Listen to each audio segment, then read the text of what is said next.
बार बार bulletin देखने वाले सभी दर्शकों को चंद्रमोहन कल्ला का नमस्कार। राम राम ने खमा गणिसा।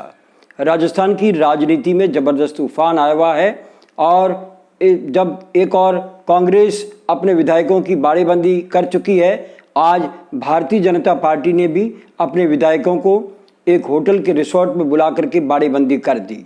हालांकि इस बाड़ेबंदी में पूर्व मुख्यमंत्री वसुंधरा राजे नहीं पहुंची, जो कि भारतीय जनता पार्टी में भी दो घुट होने का संकेत दे रही है। भारतीय जनता पार्टी के करीबी सूत्र बताते हैं कि क्या भारतीय जनता पार्टी की पूर्व मुख्यमंत्री वसुंधरा राजे ने भारतीय जनता पार्टी द्वारा खरीद फरोख्त के आरोप को सही बताने के लिए मुख्यमंत्री अशोक गहलोत तक ये सूचना पहुंचाई थी। उसके बाद में कांग्रेस के विधायक सक्रिय हो गए थे और सूचना तो यहाँ तक है कि वसुंधरा राजे इस तरह की बाड़ेबंदी से नाराज हैं। दूसरी ओर जहां कांग्रेस विधायकों की बाड़ेबंदी है, सबसे बड़ी खबर यह है कि मंत्री रमेश मीणा आखिरकार इस घेराबंदी में पहुंच गए और अविनाश पांडे जो कि प्रभारी हैं उनसे मिले और अपने गिले शिकवे रखे। उसके बाद मीणा ने मीडिया को कहा कि उनकी कुछ शिकायतें थी जो दूर हो गई है, वे कांग्रेस के साथ हैं।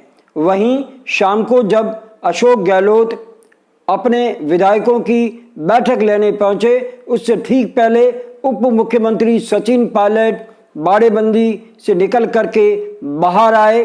उनके साथ उनके समर्थक विधायक भी थे और पायलट ने जब मीडिया को ये कहा कि कांग्रेस के सभी विधायक एक हैं और हम अच्छे मार्जिन से जीत करके राज्यसभा में हमारे 2 सांसद भेजेंगे, लेकिन साथ ही उन्होंने ये भी कहा कि इस तरह की अफवाहें फैलाकर जो कुछ हो रहा है और जो कुछ ये कर रहे हैं वे भी इसमें सफल नहीं होंगे।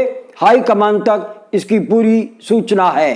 पास ही खड़े पर्यटन मंत्री और पायलट के खास नेता विश्वेंद्र सिंह ने तो यहां तक कह दिया कि कहीं भारतीय जनता पार्टी और कांग्रेस अपने हाईकमान को खुश करने के लिए तो विधायकों की बाड़ेबंदी नहीं कर रही है।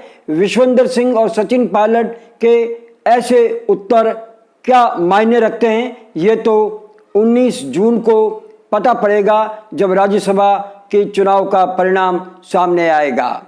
अब बात करें उस हिमालय क्षेत्र की जहां पर 45 साल बाद भारत और चीन एक बार फिर आमने सामने हैं। रात को वहां पर गोलीबारी हुई जिसमें कुछ भारतीय जवान शहीद हो गए तो 5 चीनी सैनिक भी मारे गए हैं। इस तनाव के बीच रक्षा मंत्री राजनाथ सिंह ने तीनों सेनाध्यक्षों की बैठक बुलाई और फिर एक पूरी रिपोर्ट प्रधानमंत्री को सौंपी है। भारत और चीन के बीच में तनाव बढ़ गया है।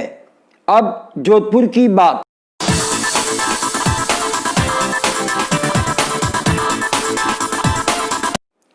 जोधपुर की बात में आज सबसे पहले कोरोना संक्रमण को लेकर के एक विशेष जानकारी आपको देने जा रहे हैं।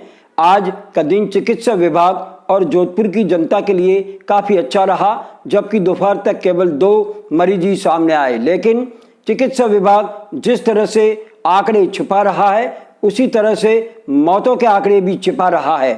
चिकित्सा विभाग की सूची में 28 जनों की मौत हो चुकी है, लेकिन आंकड़े बता रहे हैं कि 30 जनों की जोधपुर में मौत हुई है।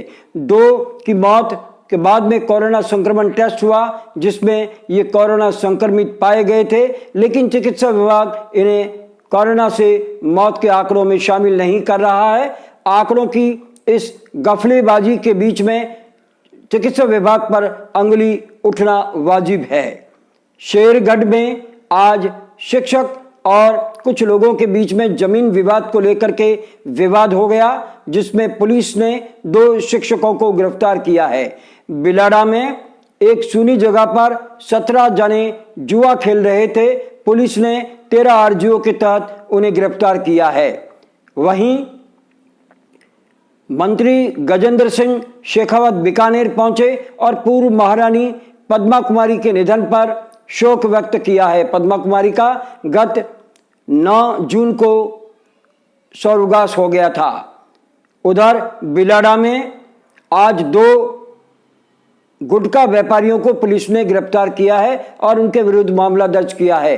इसके साथ ही हमारा आज का ये बुलेटिन यहीं समाप्त होता है। अगले समाचार बुलेटिन के साथ फिर हाजिर होंगे, तब तक के लिए हमें आज्ञा दीजिए। जय हिंद।